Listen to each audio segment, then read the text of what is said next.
যৌন রোগের এই ৭টি লক্ষণ হয়ে উঠতে পারে আপনার জন্য বিপজ্জনক। হ্যাঁ, ঠিকই শুনেছেন।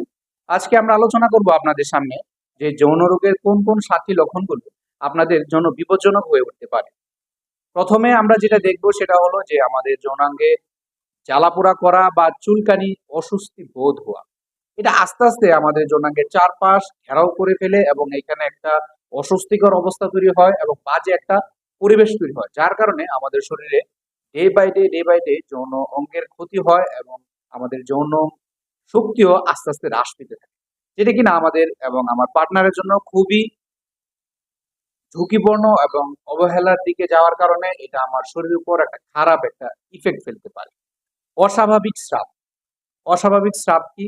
যে আমাদের পেনিসের বা যৌনাঙ্গের আশেপাশে এরকম দুর্গন্ধযুক্ত আঠালো স্রাব নির্গত হতে থাকা। সেটা বিভিন্ন দিকে ইঙ্গিত দিতে পারে। যদি এরকম ক্রনিক হইতে থাকে এবং এটা আস্তে, আস্তে বাড়তে থাকে, একটা সময় এটা গনোরিয়া রোগও হতে পারে বা এটা সিফিলিসের দিকেও ধাবিত হতে পারে। তো এটাকে যদি আমরা অবহেলার দিকে দেখি তাহলে সঠিকভাবে ডায়াগনোসিস না করার কারণে আমাদের যৌনবাহিত যে রোগগুলা বা যৌনাঙ্গজনিত যে রোগগুলা বা সেক্সুয়াল যে ডিজিজ গুলা সেগুলো ডে বাই ডে ডেভেলপ করতে থাকে।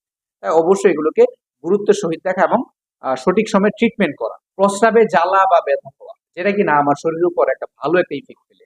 আর এটাকে যদি আমরা গুরুত্ব না দিই, ডে বাই ডে এটা ক্রনিক হয়ে যাবে।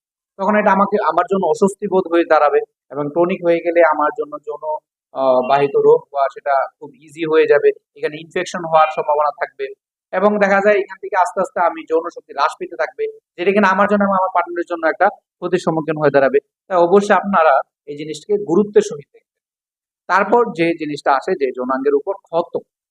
ক্ষত মানে কি? এটা সিফিলিস জনিত কারণে ক্ষত হতে পারে বা অন্য কোনো কারণে ক্ষত হতে পারে। এই ক্ষত যদি আস্তে, আস্তে আমরা গুরুত্ব না দিই, এটা বাড়তে, বাড়তে পুরা যৌনাঙ্গের উপর ছড়িয়ে যাবে। তখন স্বাভাবিকভাবে আমাদের চলাফেরা করতে, আমাদের হাঁটাচলা করতে, কাজকর্ম করতে, সবকিছু করতে কষ্ট হবে এবং আমাদের ডে বাই ডে এই রোগটা বাড়তেই থাকবে। তাই অবশ্যই সময়ের ভিতরে এই চিকিৎসাগুলো করা আমাদের জন্য জরুরি।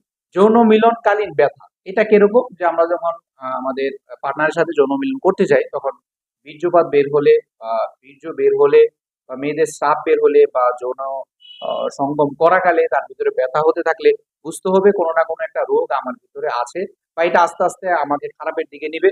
তো অবশ্যই ডাক্তারের শরণাপন্ন হওয়া আমার জন্য খুব জরুরি। এটাকে কোনোভাবে অবহেলার চোখে না দেখা। এজন্য আমরা সঠিক একটা ভালো ডাক্তার খুঁজবো যে কিনা আমাকে সঠিক চিকিৎসাটা দিতে পারে। তলপেটে ব্যথা বা অন্ডকোষে ব্যথা যে সমস্যাটা, সেটাও একটা খারাপ একটা দিক।